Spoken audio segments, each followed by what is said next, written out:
제가 강력한 구원론 신학을 가지게 된 배경이 있습니다. 부족한 종이 신학교에 입학하던 그 해에 빌리그램 전도대회가 여의도 광장에서 있었습니다. 뿐만 아니라 제임스 케네디의 전도 폭발이 같은 시간대에 있었습니다.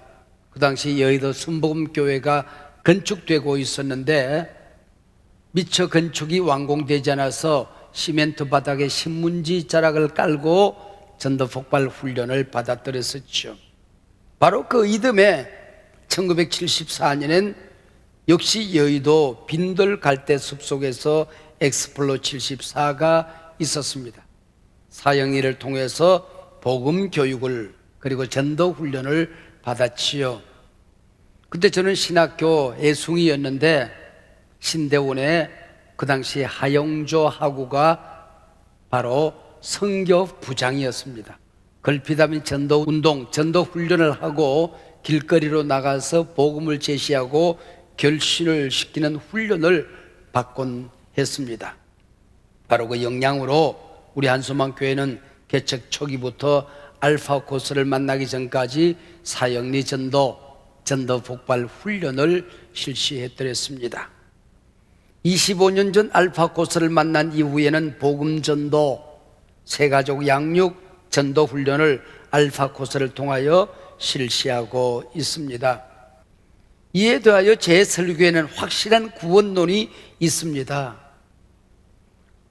우리 교회는 성도 한 명도 지옥에 보낼 수 없다는 목사의 강력한 의지가 있습니다.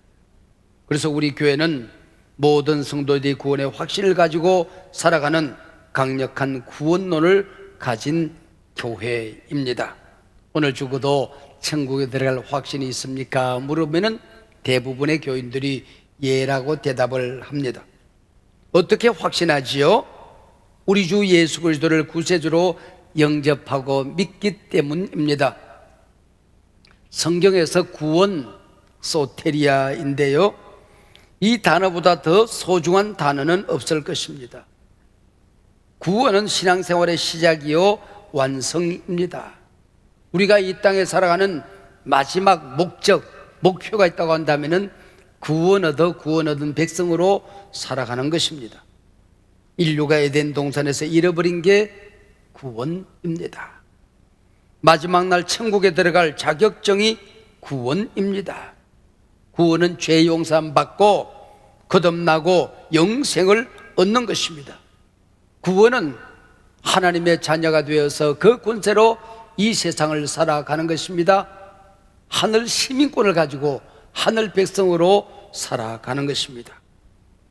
너희가 그 은혜에 의하여 믿음으로 말미암아 구원을 받았나니 이것은 너희에게서 난 것이 아니요 하나님의 선물이라. 에베소서 2장 8절 말씀 아닙니까? 구원은 값없이 주시는 하나님의 선물입니다. 우리의 노력이나 공로나 자격이 있어서 얻은 게 아니라는 겁니다. 예수를 그리스도로 믿는 자에게 즉시 주시는 하나님의 공짜의 선물입니다. 오늘 예배를 드리는 이 순간이라도 예수를 그리스도로 영접하는 분이 계시면은 여러분들은 요한복음 5장 24절 말씀을 기억해야 합니다. 내가 진실로 너희에게 이르노니, 성경을 읽다가 진실로 이 말이 나오면은 긴장해라. 그 뒤에 어마어마한 말씀이 나올 거야, 그 얘기입니다. 내가 진실로 너희에게 이르노니 내 말을 듣고 또 나 보내신 이를 믿는 자는 영생을 얻었고, 우리말 번역에 얻었고 과거형입니다. 심판에 이르지 아니하나니 사망에서 생명으로 옮겼느니라.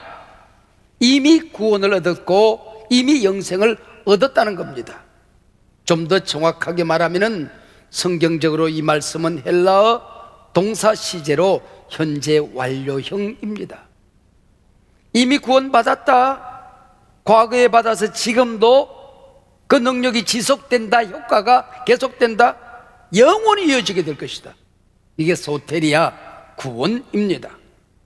이처럼 분명한 구원의 확신을 가지고 살던 한 어린 신자가 오늘 본문 빌립보서 2장 12절을 읽다가 커다란 문제에 부딪힙니다.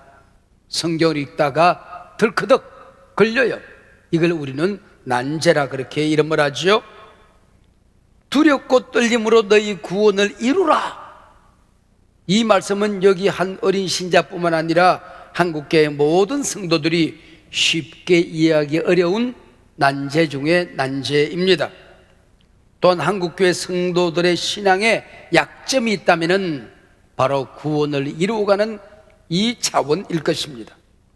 우리 로마서, 갈라디아서 그리고 복음서의 말씀을 통해서 모든 인간은 전적으로 부패했다, 완전히 타락했다, 인간 스스로 구원을 이룰 수 없다고 배우고 믿어왔습니다. 구원은 오직 하나님의 은혜로 선물로 주어진다는 이 진리를 추호도 의심하지를 않았습니다. 그런데 오늘 본문 말씀에 의하면 우리 각자가 스스로 자력으로 노력으로 구원을 이루어야 한다는 말씀처럼 들리기 때문입니다. 이 말씀을 인용하여 율법주의자들이 우리 믿음을 흔들고 구원의 확신을 빼앗아갈 수가 있습니다. 네 스스로 구원을 이루어야 되는데 네가 뭘 했냐 그럴 수가 있는 거죠. 심지어 이단들이 헌신과 공로를 강요하며 순진한 어린 양 같은 성도들을 협박하는 귀절로 사용될 수도 있습니다. 성경을 공부하다가 이러한 크고 작은 난제에 부딪힐 때가 있습니다. 이때 어떻게 해야 할까요? 뿐만 아니라 우리가 인생 살다가 또 심지어는 교회 생활을 하다가도 난제에 부딪힐 때가 있습니다. 부딪힌 감정적인 문제 하나에 매달리면 큰 시험에 걸려듭니다. 실패의 길로 들어서게 되는 것이지요. 이때 우리는 큰 그림을 그려야 됩니다. 내가 어떤 상태에서 예수를 믿었지, 그동안 어려운 일이 있을 때마다 하나님 나를 어떻게 도와주셨지, 내가 어떤 자세로 예수를 믿고 교회를 섬겼지, 그리고 큰 그림 속에서 이 작은 문제를 보면 이 또한 지나가리라 인내가 가능해져요. 더 큰 길로 들어설 수가 있는 거예요. 성경 공부하다가 부딪히는 난제도 마찬가지입니다. 성경 전체의 큰 진리 안에서 앞뒤 문맥을 잘 살펴야지 단어 하나, 귀절 하나를 똑 따서 자기 주장에 인용하고 악용하면 이단 사설이 되는 겁니다. 그래서 베드로 사도는 이때에 사사로이 억지로 풀지 마라, 그러다가 멸망의 길로 들어선다 경고하고 있습니다. 이때마다 밖에 어디에 신통한 곳이 없나 두리번거리지 말고 교회 교역자들을 찾아가서 의논하라는 겁니다. 신통망통 찾다가 꼬부랑통 걸려든다 그 얘기예요. 우선 오늘 본문 빌립보서는 1장 1절 말씀에서 보았듯이 빌립보에 사는 성도, 감독, 목사죠, 집사들에게 주신 말씀입니다. 이미 예수를 그리스도로 믿고 거듭난 사람들입니다. 교회를 섬기는 일꾼들입니다. 그들에게 주신 말씀입니다. 구원받지 못했으니 열심히 노력하고 애써서 너희가 구원을 받아야 한다, 이 말이 아닌 거지요. 여러분 기억하세요. 천지가 10번 1000번 가루가 되어도 분명한 복음의 진리는 우리가 받은 구원은 절대로 빼앗기지 않습니다. 잃어버리지 않습니다. 사라지지 않습니다. 내가 그들에게 영생을 주노니 영원히 멸망하지 아니할 것이요 또 그들을 내 손에서 빼앗을 자가 없느니라. 아무도 아버지 손에서 빼앗을 수 없느니라. 요한복음 10장 28절 29절의 말씀입니다. 구원이 우리 손안에 들어있으면 잡았다 놓았다 빼앗겼다 얻었다 하겠지요. 그러나 그건 하나님이 주신 것입니다. 내가 구원받은 이 사실은 하나님으로부터 시작되어져서 하나님의 손 안에 있습니다. 그래서 빼앗을 자가 없느니라 성경은 약속하고 있는 것이죠.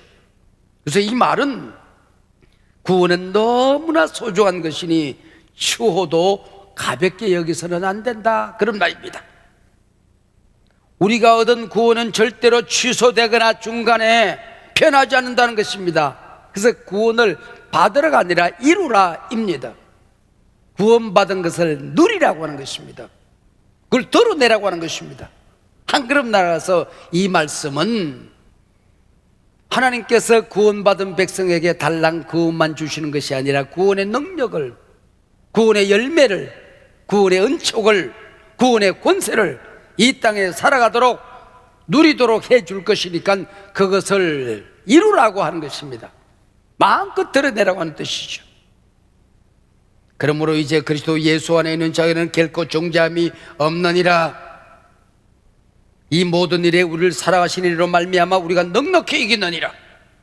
내가 확신하노니 사망이나 생명이나 천사들이나 군세자들이나 현재일이나 장래일이나 능력이나 높음이나 깊음이나 다른 어떤 피조물이라도 우리 주 그리스도 예수 안에 있는 하나님의 사랑에서 끊을 수 없으리라.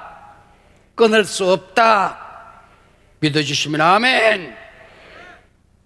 예수 믿는 순간 우리는 영생을 얻었고 그 구원은 온전한 구원입니다. 취소되거나 사라지는 것이 아닙니다.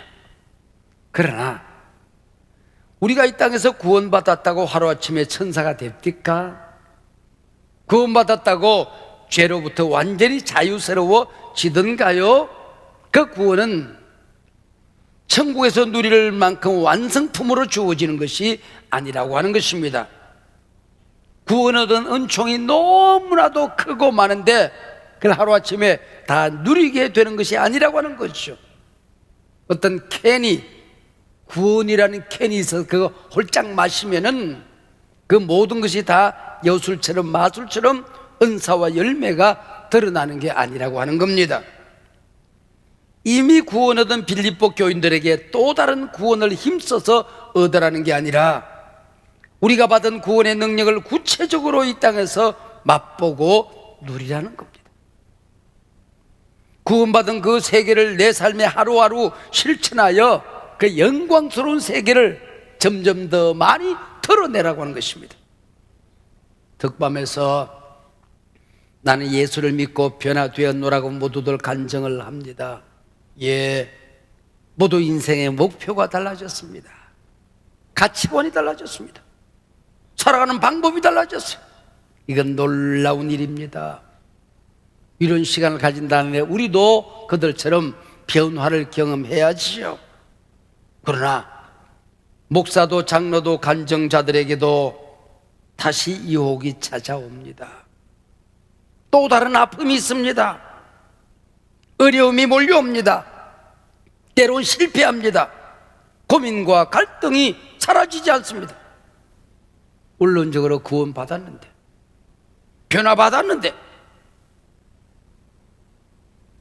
그러나 이 땅에 사는 동안은 우리가 얻은 그 구원을 누리기 위해 거룩한 몸부림을 해야 되는 것입니다. 날마다 성령의 도움을 간구해야 하는 것입니다. 그것이 구원을 이루는 것입니다. 내가 받은 구원을 잃어버릴까봐, 내가 받은 구원이 내 곁에서 사라질까봐 두려워 떠는 게 아닙니다. 하나님이 주시는 구원의 복을, 열매를 조금이라도 놓칠까봐 하나님께서 내게 그는 부어주시는 그 은총의 세계가 크고 놀라운데 그걸 다 누리지 못할까봐 조심스럽게 하루하루 살아간다는 겁니다. 우리는 이미 영생을 얻었고 구원을 받았습니다. 여기에는 추워도 흔들림이 없습니다. 과거형입니다. 우리의 목숨이 이 세상에 끝나는 날 우리는 나군에서 주님을 만나게 되겠지. 우리 주님 재림하시는 그날 산자와 죽은 자들이 함께 부활하여 영원한 낙원 천국에 우리가 함께 들어가 왕으로 하나님을 메시고 살아가게 될 것입니다. 우리가 한 곳에서, 상상할 수 없는 곳에서, 미래형이지요. 하루하루 살아가는 오늘 우리가 씨름을 하고 기도하고 몸부림을 하며 말씀을 실천하고 성령과 동행하는 이 사건 현재형입니다. 흔히 과거형 구원을 칭의라고 합니다. justification. 아직도 여전히 죄인인데 의인이라 부릅니다. 의롭다고 일컬는 거죠. 과거형 구원입니다. 현재형 구원을 성화라고 합니다. 미래형의 구원을 영화라고 하는 것이죠. 로마서 8장 29절 30절에 보면 또한 미리 정하신 그들을 부르시고 또한 부르신 그들을 또한 의롭다 하시고 의롭다 하신 그들을 또한 영화롭게 하셨느니라. 구원의 여정이 나옵니다. 여기 칭의로서의 구원은 어린아이가 태어나는 출생과 같은 것입니다. 성화는 하루하루 성장하는 것입니다. 구원받았지만은 그 구원을 점점 더 현실로 구체적으로 드러내는 것이죠. 한 나무가 자라서 큰 나무, 그리스도의 장성한 분량에 이르기까지. 사랑하는 여러분, 우리가 구원을 받고 하나님의 자녀가 되었다고 어느 날 갑자기 무릉도원 나군에서 살게 되던가요? 교회가 서 있는 이 자리는 어떻습니까? 여기는 천국이 아닙니다. 날마다 시험이 있고 위기가 있는 곳입니다. 그래서 오늘 본문은 두렵고 떨림으로 너희 구원을 이루라고 말합니다. 예수를 닮는 그 자리까지 성장해 가는 것입니다. 여러분이 다 경험했듯이 처음 예수를 믿고 교회에 나오면 비교적 예수 믿기가 쉽습니다. 모든 사람들이 나에게 잘 대해줍니다. 친절합니다. 하나님께서도 조그마한 내 기도를 얼마나 곧잘 들어주시는지 모릅니다. 조금만 신실하면 기적이 경험되어집니다.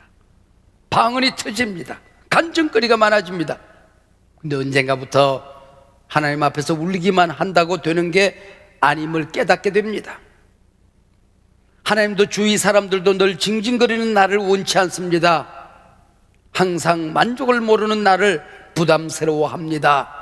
아픔을, 고난을, 시련을, 시험을 만나게 되는 것입니다. 이제는 내가 성장하고 성숙하여 오히려 어린 성도들의 짐을 져주어야 됩니다. 문제는 그들이 겪는데 기도는 내가 하고 내 마음이 더 아픕니다. 교회에서 책임 있는 자리에서 변덕 부리지 말고 성실하게 헌신을 해야 합니다. 내가 고난을 통과하는 모습을 보고 어린 신자들이 예수는 저렇게 믿는구나, 나도 저렇게 살아야지, 감동을 받는 겁니다. 한국교회 이곳저곳 좋지 않은 모습들이 눈에 들어와요. 귀에 걸립니다. 그래도 시험 들면 안 됩니다. 나는 그때 교회도 별 수 없지 하고 넘어지면 그 시험 통과할 때까지 또 시험이 오는 겁니다. 여러분, 대학 입시에 떨어지면 뭐예요? 재수하잖아요. 재수해서 또 떨어지면 삼수하잖아요. 또 떨어지면 장수하잖아요. 그것이 너희 구원을 이루라는 것입니다. 재수생 많죠? 삼수생도 있죠? 경성하셔야 됩니다. 여러분, 구원을 이루는 과정도 내 힘으로 하는 게 아니에요. 그것조차 하나님의 은혜예요. 오늘 본문 보면 구원을 이루는 이 일을 너희 안에서 행하시는 이가 있대. 누구? 하나님. 어떻게? 14절 하반절 보니까 자기의 기쁘신 뜻을 위하여 너희에게 소원을 두고 행하게 하시나니, 성령이 내 안에 소원을 두고 그렇게 안 할 수 없도록 할 수 있도록 감동을 주신다고 하는 것입니다. 지난 1년, 인생 여정 살면서 저는 너무나 중요한 일들을 많이 경험합니다. 또 지난 1년 특별히 너무나도 많은 일을 감당해야 했습니다. 한 가지도 쉬운 일이 없었습니다. 밤잠을 자지 못하고 전전긍긍하기를 수도 없이 했습니다. 근데 놀라운 것은 한 가지도 어렵게 해결되거나 잘못된 길로 해결된 적이 없습니다. 여러분, 그런 게 어디 있어 그러는지 모르지만은 이걸 이해해야 신앙생활이 쉬워집니다. 싸우기 전에는 두려워요. 근데 전쟁터에 막상 전쟁을 하러 나가면 너무 쉬워요. 한번 따라하세요. 이겨놓고 싸운다. 이겨놓고 싸운다. 우리 주 예수 그리스도의 승리를 내 것으로 받아들이고 순종만 하면 되는 겁니다. 주님이 가신 길로 가면 되는 것입니다. 가지 말라고는 안 가면 되는 겁니다. 여러분, 이 차원의 신앙생활이 있는 겁니다. 19세기 미국 국민 작가로 알려진 마크 트웨인이 영국 전설을 풍자한 소설 거지와 왕자라는 소설이 있습니다. 거지와 왕자가 신분이 바뀌어져서 벌어지는 해프닝을 그린 얘기이지요. 왕자가 거지 옷을 입었다고 거지는 아닙니다. 예수를 믿었는데 하루하루 살아가는 게, 생각하는 게, 말하는 게, 판단하는 게 어린아이 같아. 누더기 옷을 입고 살아가. 그러나 나는 거지가 아니다. 나는 하나님의 자녀다. 나는 구원받은 천국 백성이다. 나는 왕자다. 자기 신분을 믿어야 됩니다. 자기 복장을 믿어서는 안 됩니다. 자기 속에는 실망감, 절망, 느낌을 믿어서는 안 됩니다. 자기 신분에 집중해야 합니다. 나는 구원받았다. 나는 하나님의 자녀다. 천국 백성이다. 오늘 죽어도 천국에 간다. 하나님께서 구원을 이루신다고 말씀하셨다. 그 구원이 내게서 밝히 드러나게 될 것이다. 이 신분을 믿어야 한다는 것입니다. 하루하루 거지 옷을 벗고 왕자의 옷을 입고 왕자답게 살아야 하는 겁니다. 사랑하는 여러분, 구원받은 우리가 아직도 옛사람의 옷을 덜 벗고 하나님의 자된 권세를 잃어버리고 살아가고 있습니까? 주님께서 주시는 새 옷을 오늘 입으시기를 바랍니다. 부어주시는 성품, 그분의 권세, 삶을 얻으시길 바랍니다. 너희 구원을 이루라 말씀하십니다. 바이러스 재난 시대, 세계적인 경제 위기, 참사가 상존하는 시대. 여러분, 지난 3년은 더더구나 지난 1년 살아오시면서 우리 세상사의 찬바람이 얼마나 모질리기만 했습니까? 태양이 장렬하는 여름날처럼 얼마나 따갑게 느껴졌습니까? 쉬운 일 뭐가 있었습니까? 고난을 통과하지 않은 분이 누가 있습니까? 병석에서 이러다 잘못되면 어떡하나? 오죽이나 염려가 많았습니까? 어려움이 해결되는가 싶으면 또 다른 어려움이 다가오지 않았습니까? 그 모든 것들 생각만 하면은 아찔아찔하지만은 반드시 여러분은 승리합니다. 구원을 이루게 될 것입니다. 구원의 능력이 나타나게 될 것입니다. 열매와 구원의 경험이 놀랍게 일어나게 될 것입니다. 너희 구원을 이루라. 그건 하나님의 약속입니다. 구원의 복, 구원의 은총, 구원의 능력, 권세를 하나님이 주시겠다고 하는 것입니다. 반드시 이루게 될 것이다. 경험될 것이다. 누리게 될 것이다. 전하게 될 것이다. 세상 만방에 드러나게 될 것이다. 성화의 과정을 거쳐서 영광스러운 주님의 자녀로 드러나게 될 것이다. 할렐루야. 너희 구원을 이루려무라.